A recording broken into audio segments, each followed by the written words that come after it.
Phone the comment line 1850 715 900. You're very welcome back to the programme. Now, a man accused of holding a teenager captive for 10 years and forcing her to marry him has been charged in a California court this week. The story is eerily reminiscent of an episode that burst onto the public consciousness almost exactly a year ago. Heard screaming. I meet my McDonald's. I come outside. I see this girl going nuts trying to get out of her house. So I go on the porch. And she says, "Help me get out. I've been in here a long time." And that was Charles Ramsey, the man who first raised the alarm which led to the escape of 3 women who had been held captive for many years by bus driver Ariel Castro. Well, Castro was given a sentence of life plus 1,000 years, but was found hanged in his cell a month later. One of Castro's captives, Michelle Knight, has now written a book about her life in his house of horrors. I spoke to Michelle recently and asked her first to describe the day that she was taken captive by Ariel Castro. I was walking to a appointment for my son and I couldn't find it, so I ended up trying to find the best way I could get there. So I asked a young woman that was wearing an ID for social service, and I asked her, did she know where the place was? She said no. So the guy that walked in happened to be my friend's father, and I asked him, and he says, yes, I know where that's at. So I got in a car, and as we were getting slowly there's some turn of events that I overlooked, like him spinning in the driveway or him locking doors to the gates. As we got closer to his house, he decided that he wanted to pull in his driveway, and that's when he locked the gates. And I said, in my head, why did he lock the gates? And then I realized we're in a bad neighborhood. So I overlooked that. And as I was going into the house and he invited me in, I thought to myself, hey, it's okay. He locked the door because of this reason. And but you had concerns, clearly, Michelle. You'd picked up on a few things that you were a little wary of. But then he told you he had puppies in the house. Yes, he did. And that's when I fully went in the house, and he told me the puppies were upstairs. That was a little eerie to me, because why would the puppies be upstairs to fall down the stairs? But you went. Yeah, and as I was going up the stairs, there was like a lot of noise, but not noise from inside the house, but noise from outside the house. And there was no puppy sounds, so it confused me. I'm like, okay, you said there were puppies in the house. Why don't I hear noise? What's the reasons why I don't hear them? And what happened then? He told me that I didn't have to worry. There was nothing going to happen. I still had an eerie feeling, and it was already too late. I was already upstairs. And at that point of time, he shut the door. And that's when I spent 11 years in that house. So he shut and locked the door at that point. And did you, as soon as he shut the door, did you realise this has gone badly wrong? Or what happened that you realised this is the nightmare that it turned out to be? Instead of realising it went badly wrong, I knew it was already wrong. And I fell straight to the floor. My legs were numb. I couldn't move. I couldn't talk. I couldn't even scream. The only thing I can do is cry. And what happened that day then? That day, he had took my arms and my legs, wrapped it up in extension cords, and he put me on the wall, kind of like an ornament, like a fish hanging. You know how they got the fish that hangs further off the floor? That's exactly how I was hanging up. And how long were you left hanging there? I think for approximately maybe a week or two, maybe a month, because I couldn't really tell the daylight at all. It's unbelievable how you survived it all. But you also talk in your book about being brought to the basement and being left wearing a motorbike helmet for Yes. days, weeks on end, not knowing what was going on. And I also couldn't breathe. I was fluctuating in and out of consciousness. I couldn't like really talk. I couldn't even really make a sound. I couldn't even scream at all. The only thing I can do is sit there. And I mean, at this point, were you being fed? Were you being brought to the bathroom? I mean, was he helping you in any way at all? Absolutely not. No food? No food, no water, no bathroom. If you went to the bathroom, you're going on yourself. For how long, Michelle? For approximately, in the basement, I would say a month, 2 months to a couple weeks or more. It's extraordinary. And of course, all of this time, Castro himself was perpetrating quite extreme violence on you. Yes. I mean, can I ask you about that, Michelle? I mean, how... Just describe to me what a day was like in the basement. A day in the basement was like pure hell. Every time I turned around, he was bothering me for sex, telling me what to do, how to do it, how to, function. And if I didn't do exactly what he said, he would have killed me. He would have killed you. So you were living in these... I mean, I have to say, it is hard to even imagine the circumstances in which you were living. And you write about it so powerfully in the book. It's a horrendous predicament that I was in. The floors were dirty. There's no fresh breathing air. It was like closed in. You were lucky to survive, really, weren't you, those early days? But yes. What happened then, Michelle, that came to an end and you were brought up into the house? After that, I think it was like maybe a couple months, 2, 3, that I was brought up to a bedroom, which I had to fix a chain up on my own bed and be forced to have it around my neck. So chained by the neck to a bed? Yes. And you write in the book that it was 8 months after you were taken into captivity before you got to Wash. Oh, yes. Just tell me about that. It was a disgusting, foul... It was just horrendous. Mm. And then when I sat there and I looked at myself in the mirror, I could not see who I was. I seen somebody else. I seen the bruised and battered girl.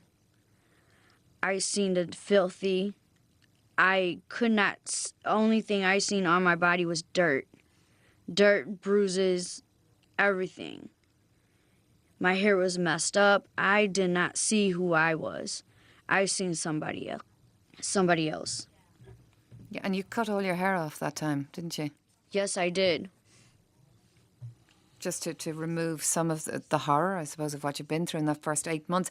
Did it get any less horrific, I suppose? We're not going to say easier, but I mean, did things improve when you got into the house, Michelle? No. Nothing really improved. Everything got so much worse. He really never eased up on me. I was always the one that was the punching bag, the sex toy, the maid. I was basically everything to him. Because, of course, you were the first of the 3 women to be abducted by Castro. I mean, what was your reaction when you finally realised, actually, that there's another girl in this house? When I finally found out there was another girl in a house, I thought, ooh, I could make friends and I could have somebody to talk to. And that was I thought Gina. that would be, and I thought that would be a wonderful experience, even though it was saddened and I know exactly that what she was going through. I felt so bad about what was going on. And how did you stay sane? I mean, what you describe in the book, I think when you read it, you'd think that would just destroy a person. It would entirely break them. Did you have something that made you hang on? I had the love of my son that kept me hanging on for all those years. Thinking about him and how I wanted him to perceive me as. I didn't want him to think of me as a victim that gave up. I wanted him to think of me as a victor that kept on pushing. And did you think you'd get out? At the time, no. Maybe one day I thought I would get out, but, it would have been a very long time before I got out of that house. Very long time. I know in the book, Castro said something along the lines of, I'll keep you here till Christmas. And you did initially think that that might be the end of it. Tell me about when you realised Christmas had been and gone. By the time Christmas came, I already knew Christmas was here. He came upstairs and he says, "It's Christmas time, but you're not going home." And that was it. There was no more talk of leaving. Yeah. And as time went on, a third woman was brought into the house, Amanda Berry. I know you had a number of pregnancies yourself in the house, but Amanda actually gave birth to a child of Ariel Castro's. Talk to me about that. That day was like weird. When I found out that she was pregnant, I was saddened, but I was okay with it because, everybody's treated differently. Nobody's ever treated the same. And when she had her baby, I was thrilled to give birth to it. I love the fact that he chose me, but I hated the fact that he said if anything bad happened, that he'll kill me. You were the midwife, if you like, for the birth of Amanda's child. And how many pregnancies did you lose yourself while you were in the house? 5. 5. You speak about them very movingly in the book. You really wanted to have those children. It was his violence that ended each of those. Yes. What happened? He would sit there and say each time that he got me pregnant that he couldn't have a child here, that we should get rid of it. So what did he do? So he would sit there and beat me. He'll starve me. He would sit there and literally knock me down the stairs to make sure the baby was gone. And if it didn't work, he treated me worse. He'll do it again until it's gone. So really extreme violence is what you're being served. He used a barbell at one point, didn't he? Yes, he did. And when, I suppose this went on for 11 years, Michelle. Yes, it did. And on the day that you were rescued, or I suppose that Amanda managed to raise the alarm, what happened? You talk about yourself and Gina were upstairs, that you couldn't really quite believe what was happening. No, I really couldn't, because at the time, like I said, I thought we were being broken into. I really didn't think nothing of it until I heard police. But, like I said, anybody can say police. So it took me a while before I grasped the, reality that we were actually going home. So once I figured it out, I ran into that lady's arms and told her to never let me go. Really? And what has life been since? You talk a lot about your love for Joey. I know you still love him dearly, but you're not with Joey. What are you doing now? How are you living? How I'm living, I'm doing really good right now. I'm hoping to open up a restaurant for multi-cultural people, so they can have like a little something from home. And I'm also trying to become a singer, and I also love boxing. Yeah, and you've also written a book. But, Michelle, I suppose coming out from Castro's, you didn't go back to your family at that point, did you? No, I did not. Where'd you go? I actually went to a hospice. And was that difficult for you, that after all those years in captivity, that, when you got out, you didn't have anywhere to go, really? No, I didn't. And now I'm living in a apartment building in Cleveland, and it's very nice. And do you see, I suppose one thing to ask you is that before Castro took you, life had not been easy for you, even before you were taken into this hellhole in Castro's home. What can you tell me about that, Michelle? Well, my life with my family was traumatic. There was a lot of abuse. there's so much that you can't even, recollect in your brain because it's like if you talk about it, it's like a super overload. Let's just say me and my mom, we really didn't meet eye to eye on anything in life. She wanted me to be something I wasn't, and we have a very hate-love relationship. I mean, I love her, but I hate the things that she does. yeah, and in many ways it's even an understatement. I mean, you describe in the book very, very well the real horror, if you like, of your upbringing. But you also spent some time living in a bin. Oh, yes. And that was to escape your family. Yes. Tell me about that time.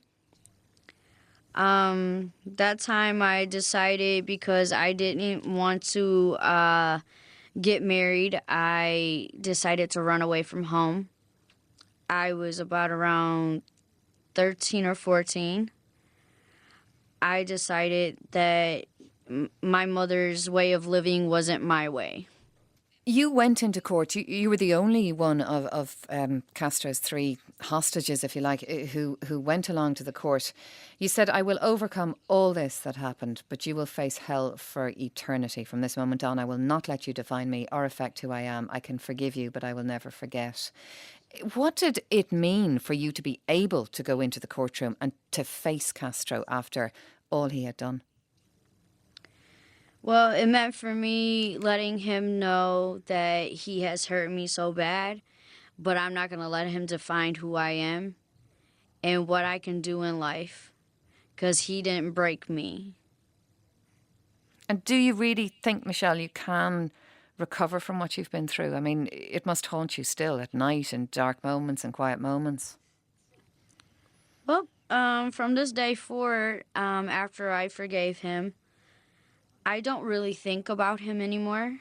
I really don't have bad dreams anymore. I used to at the beginning, and now they're slowly disappearing. And I think right now I'm doing really perfect right now. I'm doing really good.